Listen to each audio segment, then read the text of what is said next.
반갑습니다. 송주준입니다. 시간이 지나면서 점점 더 많은 사람들이 문재인 대통령의 실체를 알아가는 것 같습니다. 문재인 대통령에 대한 실체를 국민들이 점점 알아가게 됨에 따라서 박근혜 전 대통령에 대한 평가도 다시 이루어지고 있습니다.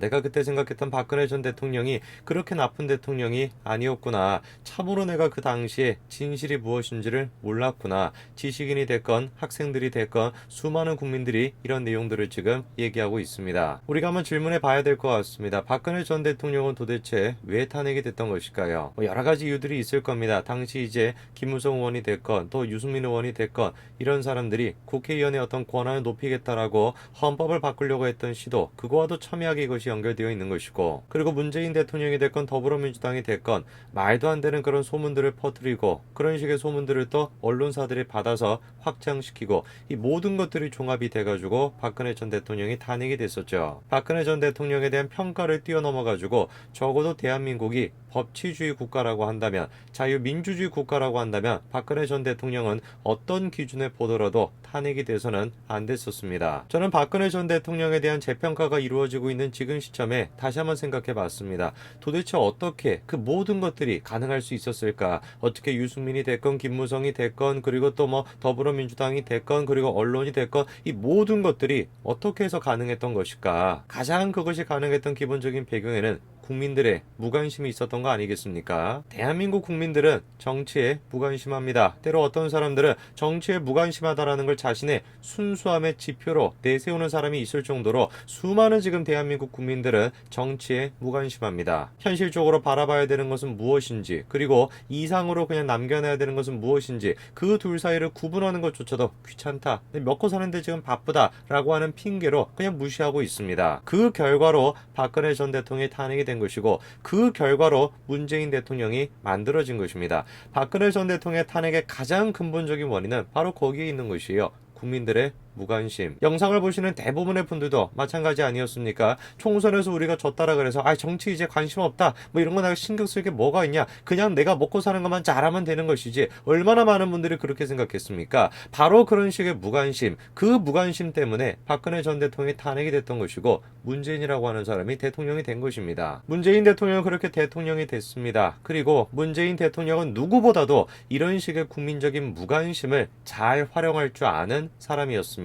박근혜 전 대통령은 그런 식의 무관심을 활용할 줄 몰랐어요. 그렇기 때문에 뭔가 사건만 터진다라고 한다면 그 사건의 사실 여하를 떠나가지고 무조건 그냥 사과했던 거 아닙니까? 나로 인해가지고 국민들이 어떤 피해를 봤다, 나로 인해가지고 어떤 혼란스러움이 생겼다라고 하는 사실만을 가지고서도 박근혜 전 대통령은 사과를 할 정도로 순수했던 사람입니다. 그러나 문재인 대통령은 다르죠. 순수하지 않습니다. 이 사람은 모든 것들을 자신의 정치적인 목적을 위해서 이용할 줄 압니다. 아니, 자기의 생각이 그런 것이 아니라고 할지라도 적어도 자기를 조종하고 있는 세력은 그런 생각을 가지고 있죠. 문재인 대통령의 이런 식의 측면을 가장 잘 보여주는 것이 무엇이냐? 현재 대한민국의 세금을 문재인 정부가 어떻게 쓰고 있는가입니다. 자, 이번에 경제정의실천시민연합에서 다음과 같은 자료 한 가지를 만들었는데요. 무엇이냐? 역대 정권별로 예타 면제 사업의 규모가 얼마나 되냐 이겁니다.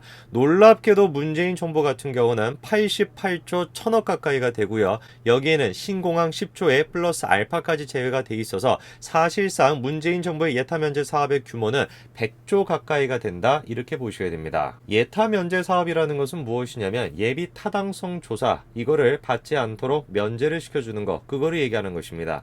예비 타당성 조사라는 것은 무엇이냐? 총 사업비 500억 원 이상의 국고 지원이 300억 원을 넘는 그런 사업들을 대상으로 타당성 조사를 하는 것입니다. 타당성 조사의 가장 기본적인 목적은 무엇이냐면 이런 식의 사업이 수익성이 있냐 이거예요. 500억 가까이나 되는, 300억 가까이 되는 세금이 지금 투여가 되는 것인데, 그렇게 세금을 투여함으로써 현실적으로 어떤 변화를 만들어낼 수 있는가, 그게 가장 중요한 기준인 거 아니겠습니까? 그런데 이런 식의 예비 타당성 조사가 면제가 되는 경우가 많아요. 대개 그럴 때 꺼내오는 카드가 무엇이냐면은 지역균형 발전 이런 식의 카드입니다. 지역균형 발전 당연히 중요하죠. 지역 간의 어떤 격차가 줄어든다는 것 당연히 중요한 것입니다. 그러나 격차가 줄어드는 것만큼 중요한 것이 무엇이냐면 현실성입니다. 현실성. 서울과 부산 사이에는 분명히 차이가 있습니다. 둘 사이에는 결코 좁혀질 수가 없는, 아니 결코 좁혀져서는 안 되는 분명한 차이가 있어야 되는 것이에요. 서울과 부산 사이에는 분명히 근본적인 차이가 있습니다. 서울과 부산뿐만이 아니에요.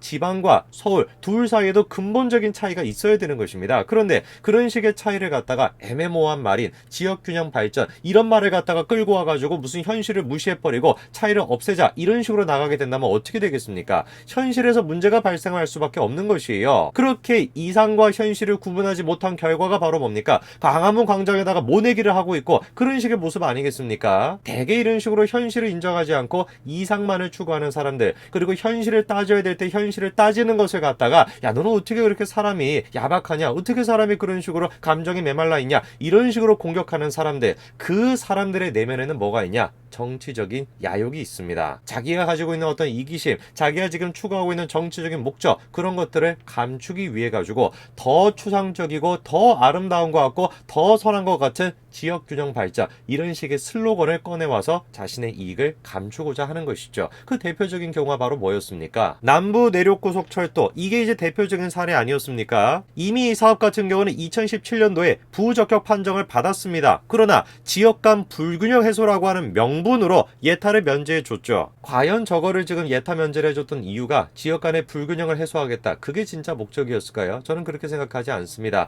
저 사업을 밀어붙였던 사람, 다른 사람이 아니라 누굽니까? 김경수 지사입니다. 김경수 지사. 다 이런 식으로 흘러가는 겁니다. 지역 간의 격차 줄이고서 지역 간의 균형을 맞춰가지고 다 뭔가 잘 살게 되면은 좋은 게 좋은 거 아니냐라고 얘기하지만 사실은 그렇지 않습니다. 결코 좋은 게 아니에요. 좋은 게 나쁜 것일 수도 있습니다. 그러나 대다수의 정치에 관심이 없고 대다수의 현실에 관심이 없는 국민들은 좋은 게 좋은 거라고 착각을 하고 있는 것이에요. 지역 간의 균형을 발전을 하겠다, 뭐가 나쁜 것이냐, 그게 당연히 좋은 것이지 라고 생각하지만 전혀 그렇지가 않다라는 것입니다. 감정에 휘둘리지 않고 현실을 바라볼 수 있는 이성을 가지고 정치적인 판단을 내릴 수 있는 것, 그것이 21세기 사회에서 가장 요구가 되는 능력이고 현재 대한민국 국민들에게 가장 부족한 능력인 것이죠. 근데 이것이 부족하다는 걸 너무나 집권 여당과 문재인 정부는 잘 알고 있다 보니까 또 어떤 짓을 또 했습니까? 최근에 또 논란이 되고 있는 것이 있죠. 가곡도 신공항입니다. 그런데 어떻게 된 것인지 이 정책에 대해 가지고 언론들은 굉장히 지금 비판의 목소리가 높아요. 특혜법이다 라고 지금 얘기하고 있고, 근데 알고 봤더니만 지금 특별법까지도 지금 이제 통과를 시켰다라는 거예요. 뭔가 좀 이상하지 않습니까, 여러분?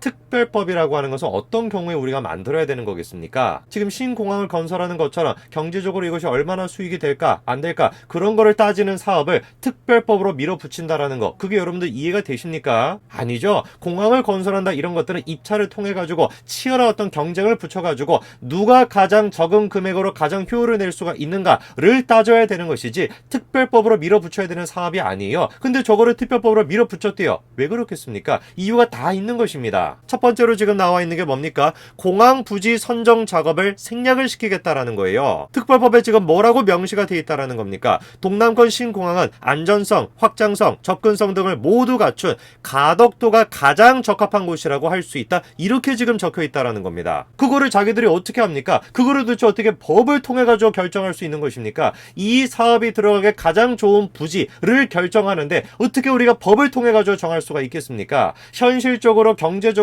그리고 시장 질서를 다 따져가지고 과연 여기에 들어가는 것이 적합한 것인가를 우리가 분석을 해야 되는 것이지 어떻게 법을 통해 가지고 명시적으로 그거를 결정할 수가 있겠냐고요. 마치 이거는 성재준이라고 하는 사람은 이런 식의 생각을 가지고 있는 사람이다 라고 법률로 지금 규정한 거와 뭐가 다른 거겠습니까? 실제로 그렇게 했잖아요. 실제로 그런 식으로 박근혜 전 대통령이 탄핵이 됐던 것입니다. 법치라고 하는 것을 이용함으로써, 법률이라고 하는 것을 이용해가지고 박근혜라고 하는 사람은 법률적으로 비도덕적인 사람이다, 그런 식으로 명시를 한 거 아닙니까? 그리고 거기에 국민들이 쏘가 넘어간 거죠. 왜 도대체 가덕도 신공항은 시장에 우리가 맡겨놓을 수가 없는 것일까요? 왜 도대체 이런 식으로 신공항을 만들어내는 것을 경제성을 따지고 우리가 현실성을 따지는 것이 아니라 특별법을 통해 가지고 밀어붙여야 되는 것일까요? 이유가 간단한 거 아니겠습니까? 경쟁력이 없으니까. 당연히 그래서 특별법에는 어떤 내용이 들어가 있습니까? 예비 타당성 조사 등 사전 절차 면제 및 단축, 이게 들어가 있죠. 그리고 그거를 지금 뭐라고 또 설명하고 있습니까? 경제성도 물론 중요하지만 국가 균형 발전이라는 가치, 수도권 집중과 지방소멸 극복 가치로 신공약을 지켜봐달라, 이렇게 얘기하고 있습니다. 저게 지금 문재인 대통령과 집권 여당이 하고 있는 모습입니다. 저들에게 현실을 바라본다라는 거, 저들에게 경제적인 어떤 생각을 한다라는 거, 그거는 존재하지 않아요. 오로지 선하디 선한, 너무 착하디 착한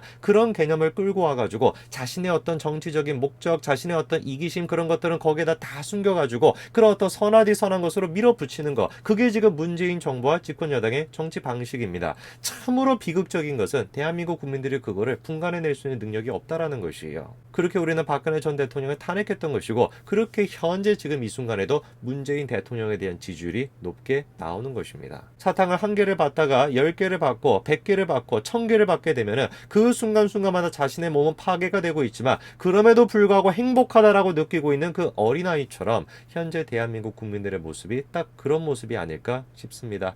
오늘까지 말씀드리겠습니다. 감사합니다.